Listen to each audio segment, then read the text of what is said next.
मोर की शिकायत। एक बार एक मोर था जो बहुत सुंदर था। उसके पंख बेहद खूबसूरत थे। एक दिन खूब झमझम बारिश हुई और मोर नाचने लगा।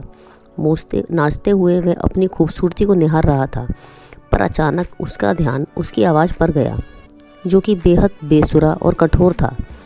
इस बात का एहसास होते हुए कि वह बेहद उदास हो गया और उसकी आंखों में आंसू आ गए। तभी अचानक उसे एक कोयल गाती हुई सुनाई दी।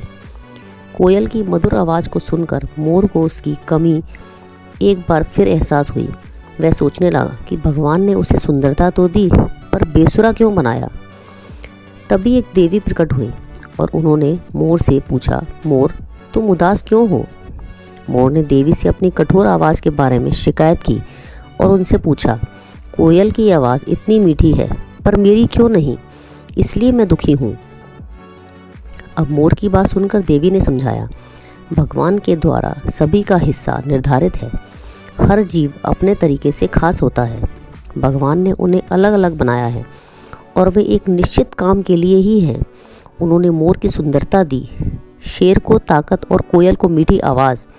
हमें भगवान के दिए इन उपहारों का सम्मान करना चाहिए और जितना है उतने में ही खुश रहना चाहिए।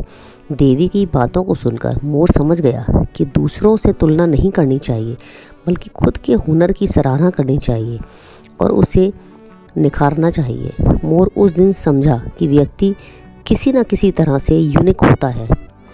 इस कहानी से हमको ये सीख मिलती है कि खुद को स्वीकार करना ही खुशी का पहला कदम है।